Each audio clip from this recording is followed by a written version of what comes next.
we're going to go to Keith in New Jersey. How do people define and refer to science? I think this will be one that we can squeeze in pretty easily. Mm-hmm. Keith, how's it going? Hello. Hey, Big Mike, how are you? I'm okay, Keith. How you doing? I want a cool name. I feel left out. Yeah. Well, this is the first time I feel included, so it is.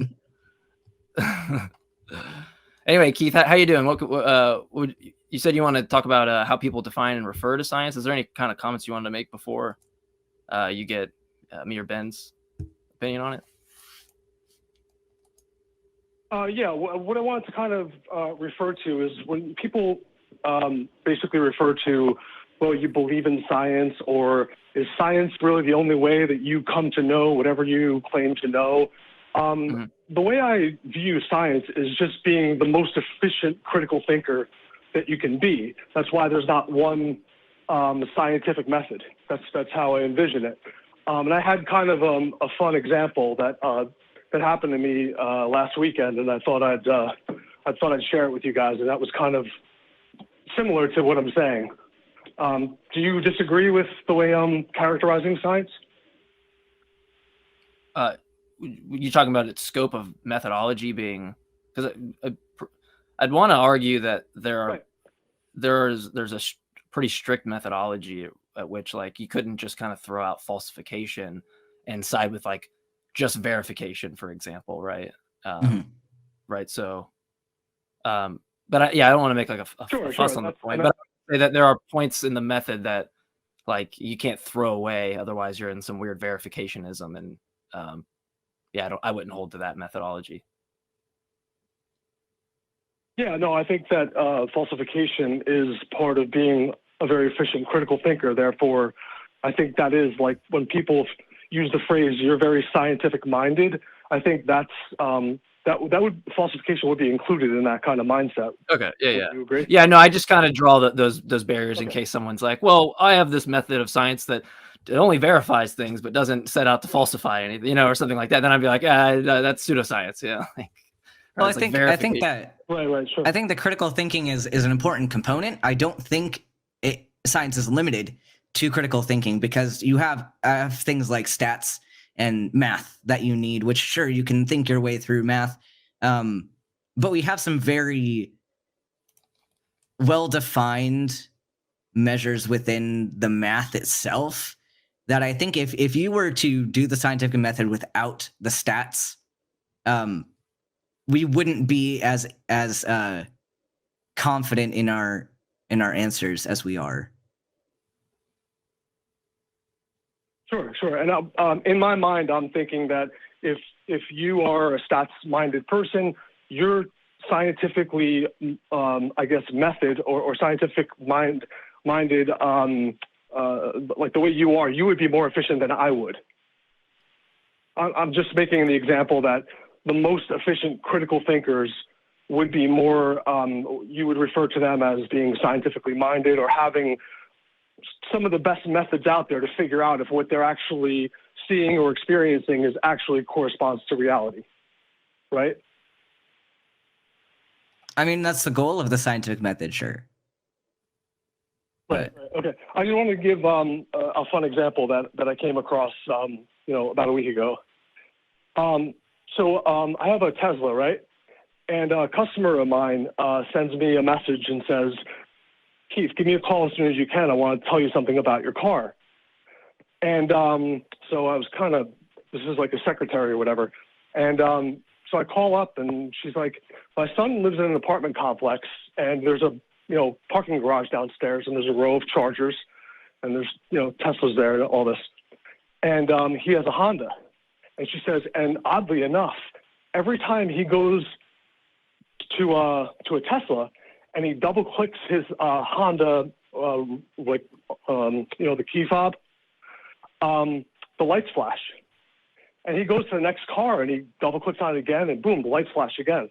And she's like, "Do you know if there's any kind of bug that's going on with the cars?" And I'm like, "No." I said, "But that's kind of funny that you mentioned that, because what happens is there's an alert system in there called Sentry Mode. So if somebody gets too close to the car, it elevates the alert system to flash the lights and start recording any activity around the car. And he was associating it with his key fob because he was moving from car to car. And I kind of associated that with, like, if he had a more critically minded thought process, he would have done a better job of kind of whittling down the cause and effect aspect. I mean, sure. And this is a process I like to take people through, because what he did was he used his intuition. He had something that related to something else that happened afterwards. And it's easy to draw a pattern in your brain of, okay, this followed this. But human brains are really good at making shortcuts. And it's just something that we do in human psychology. But we have to kind of train our brains to, even in medical school, we were taught to learn how to stop intuiting, because your intuition is probably wrong.